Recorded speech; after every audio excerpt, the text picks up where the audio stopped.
नमस्कार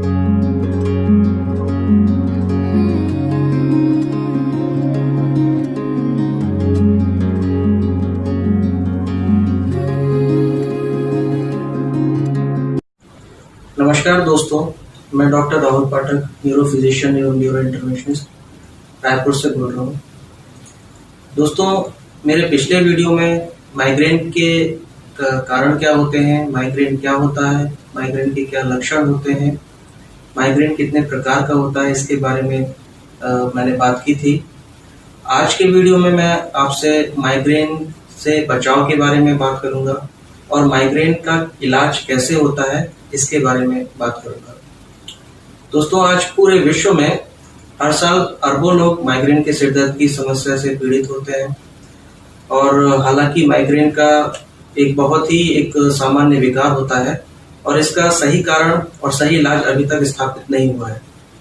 हार्मोनल परिवर्तन, तनाव आदि माइग्रेन के सिर दर्द के कारण माने जाते हैं।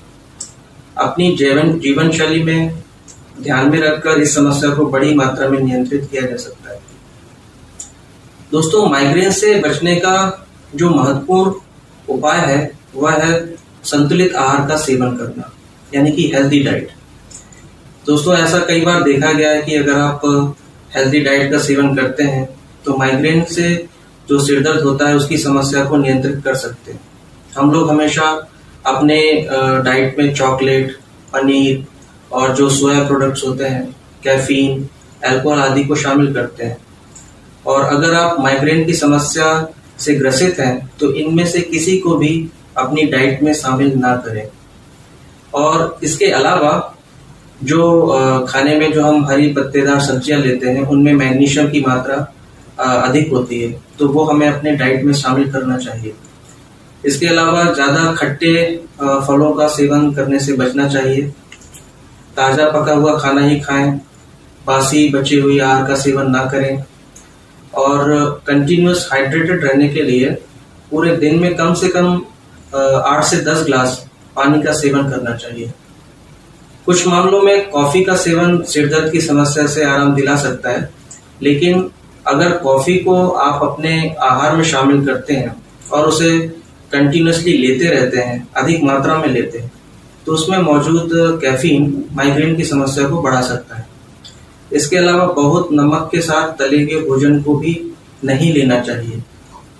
अपनी डाइट में ओमेगा 3 फैटी एसिड्स और विटामिन बी को शामिल करना चाहिए। ओमेगा फैटी 3 एसिड्स आपको ड्राई फ्रूट्स में मिल जाते हैं। विटामिन बी की मात्रा आपको हरी पत्तेदार सब्जियों में बहुत ज़्यादा मिल जाती है। इसके अलावा घर में जो भी अनाज, बाजरा, ज्वार की चीज़ें बनती हैं उसमें भी विटामिन बी काफ़ी मात्रा में रहता है। और इसके अलावा विटामिन सी भी ज़रूरी होता है, जो कि संतरे में आप ले सकते हैं। शराब के सेवन से बचना चाहिए क्योंकि यह माइग्रेन की समस्या को और बढ़ा सकता है। और एक और महत्वपूर्ण बात जिससे आपको ध्यान में रखना चाहिए कि भोजन को कभी भी नहीं छोड़ें और हमेशा निश्चित समय पर उचित आहार का सेवन करें, और जिससे सिर दर्द को कम किया जा सकता है।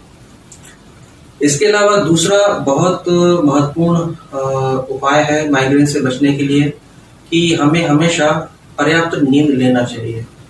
दोस्तों, अभी अक्सर देखा गया है कि हम किसी भी वजह से अक्सर रात को जागते हैं, जो कि माइग्रेन की समस्या के लिए अच्छा नहीं है।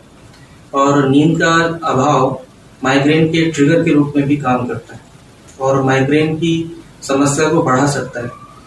अच्छे स्वास्थ्य के लिए निश्चित समय पर हर दिन पर्याप्त नींद लेना चाहिए और विज्ञान के अनुसार कम से कम 7 से 8 घंटे की नींद 24 घंटे में पर्याप्त होती है।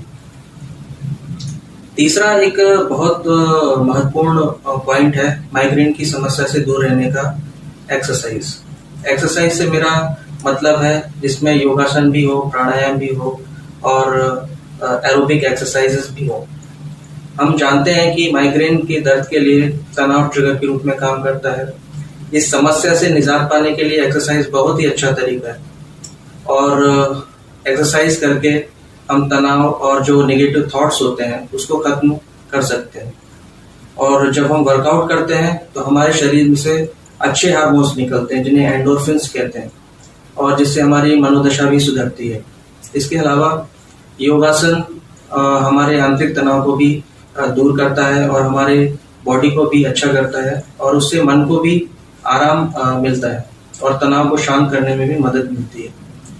योगासन जैसे पद्मासन है, शिशु आसन है, शवासन है, ये काफी हद तक माइग्रेन से हमें दूर रखते हैं। इसके अलावा एक बहुत महत्वपूर्ण पॉइंट है माइग्रेन से दूर रहने का, कि हमें कभी भी अत्यधिक दवा का सेवन नहीं करना चाहिए। यदि कोई भी व्यक्ति जो असहनीय दर्द का अनुभव करता है या बहुत तेज दर्द होता है, उसे दर्द से निजात पाने के लिए दवा की जरूरत होती है, और ऐसी स्थिति में जब भी वो दवा का अधिक से या ज्यादा बार सेवन करता है तो इस स्थिति बिगड़ सकती है। तो अपने माइग्रेन के उपचार में उपयोग करने वाली दवा के बारे में, उसके साइड इफेक्ट्स के बारे में डॉक्टर की सलाह से ही हमें दवाइयां लेनी चाहिए। चिकित्सीय परामर्श के द्वारा ही दवाइयों का सेवन करना चाहिए। अगला जो बहुत जरूरी पॉइंट है माइग्रेन से की रोकथाम के लिए, कि हमें ज्यादा शोरगुल वाली जगहों से परहेज रखना चाहिए। यदि माइग्रेन की समस्या से हम पीड़ित हैं तो हमें उन चीजों से बचना चाहिए जो सिर दर्द का कारण बन जाती हैं, और इसके लिए जैसे तेज रोशनी हो या बहुत अधिक शोर शराबा हो या बहुत अधिक तेज सूर्य की रोशनी वाले जो क्षेत्र हैं वहां हमें जाने से बचना चाहिए। दोस्तों, माइग्रेन का जो परीक्षण होता है या जो डायग्नोसिस बनती है, उसके लिए जानकारी होना बहुत जरूरी है। हम कोई भी जो पास के जो न्यूरोलॉजिस्ट है, न्यूरोफिजिशियन है, उनके पास जाकर अपनी लक्षणों के बारे में बता सकते हैं और उनसे परामर्श ले सकते हैं। अक्सर ऐसी चीजों में कुछ खून की जांचें जरूरी होती है, और जरूरत पड़ती है तो ब्रेन इमेजिंग होती है। ब्रेन इमेजिंग मतलब जिसमें सीटी स्कैन या एमआरआई करके वो दिमाग की अंदरूनी जांच कर लेते हैं, और जिससे माइग्रेन के डायग्नोसिस में सहायता मिलती है। दोस्तों, माइग्रेन के इलाज के लिए कुछ लक्षण होते हैं और उन्हीं के अनुसार दवाइयां दी जाती हैं।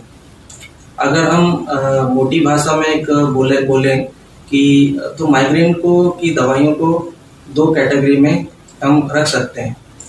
पहली कैटेगरी होती है दर्द निवारक दवाओं की, यानी कि पेन किलर्स की।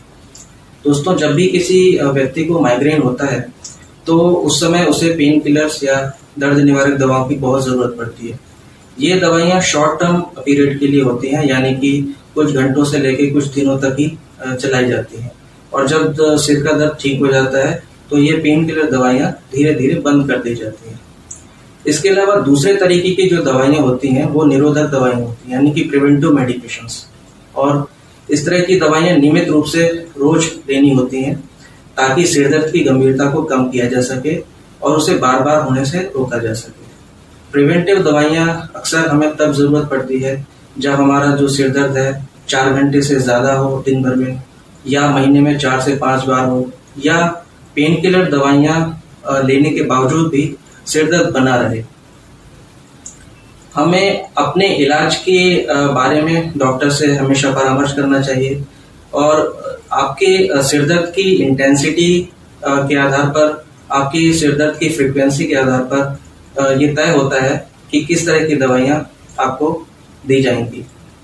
अगर आप प्रेग्नेंट हैं और ब्रेस्ट फीडिंग कराते हैं तो आपको दवाई लेने की सलाह नहीं दी जाती है, और कुछ दवाइयां बच्चों को भी नहीं दी जाती है। इसलिए डॉक्टर की सलाह से ही हमें दवाइयां लेनी चाहिए। दोस्तों, आज मैंने आपको माइग्रेन के रोकथाम के बारे में और माइग्रेन के इलाज के बारे में कुछ जानकारियां दी, और आगे भी आप हमें बताइएगा कि आपको इसके बारे में जानकारी कैसी लगी और आप किस तरह की और जानकारी माइग्रेन के बारे में चाहते हैं। धन्यवाद।